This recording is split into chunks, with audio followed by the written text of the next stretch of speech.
Good day mga ka-Fixit! Awareness lamang sa mga kapwa ko motorista, panoorin niyo po itong video.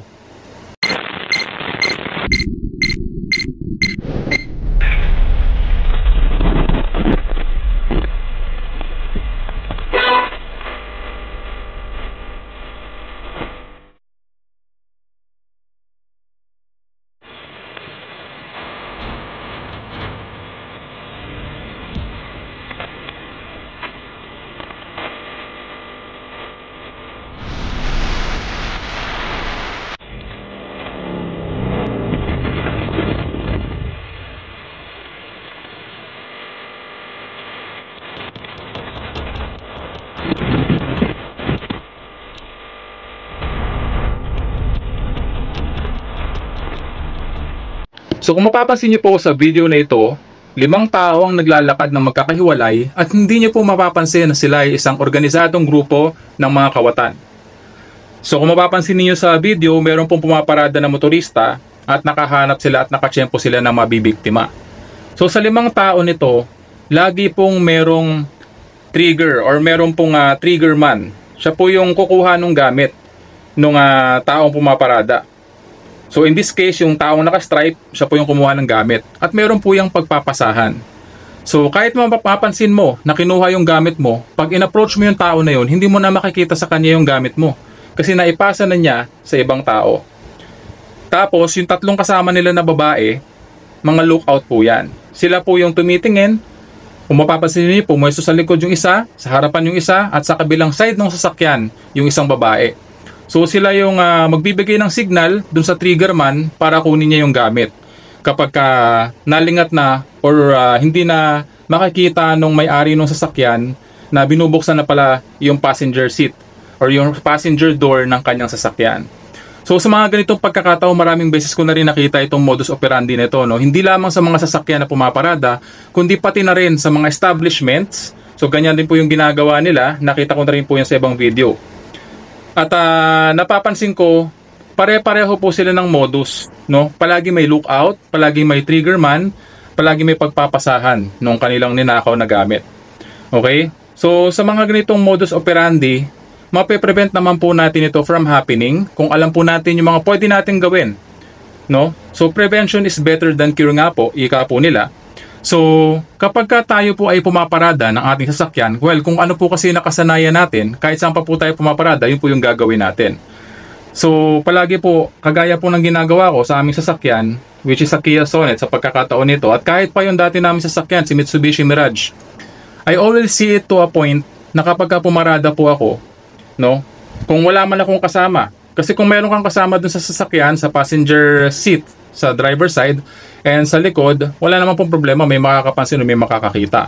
Pero kung mag-isa ka, no, huwag mo iiwanan o huwag kang bababa ng sasakyan na yung gamit mo is nandun sa passenger seat. Kagaya na lamang kung mahilig akong magsuot ng bag, no, sling bag.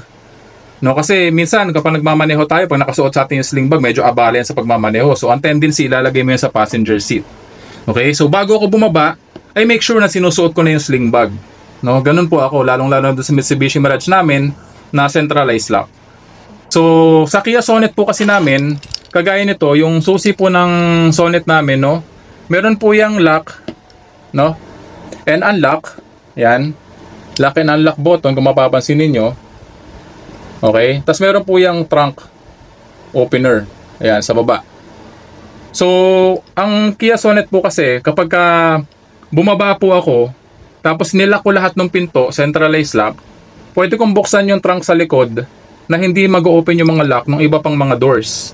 No? So, ma-unlock ko lang yung trunk sa likuran at pwede ko na siyang buksan at kukunin ko yung gamit ko, ano man ang kukunin ko doon. At nakalock po yung ibang mga pintuan. So, karamihan po ng mga sasakyan, ganito na po yung sistema ng locking mechanism nila. So, kung ganyan ang sasakyan mo, gamitin mo yung feature na yan. Okay? Pero kung wala pang ganong feature yung sasakyan mo, much better, yun nga, wag kang bababa nang hindi mo suot yung sling bag mo, no? Be alert, be attentive, be vigilant at all times, kahit saan ka man paparada, kasi hindi mo alam kung kailan ka matsyempohan ng mga ganitong klase ng kawatan na walang ginawa sa buhay, kundi man lamang sa kapwa. At isa pa, maging alerto ka kung saan ka man pumaparada. Okay? Huwag kang bababa ng sasakyan na kumbaga dapat sa lugar na pinaparadahan mo, titingnan mo surroundings mo, no? Kung ano man yung mga importanteng gamit na nasa sasakyan mo, i-secure mo 'yan. At ako nga medyo praning ako actually pagdating sa mga ganyan. Kumbaga pag nilak ko yung sasakyan ko, i-check ko pa talaga yan all around kung talagang nakalock. Although centralized lock siya. So praning na nakasakong praning pero ganun talaga ako. Although may immobilizer and may alarm yung sasakyan, nilalagyan ko pa yan ng steering lock para sure. Okay, so sa pagkakataon na to na nakawan siya ng gamit.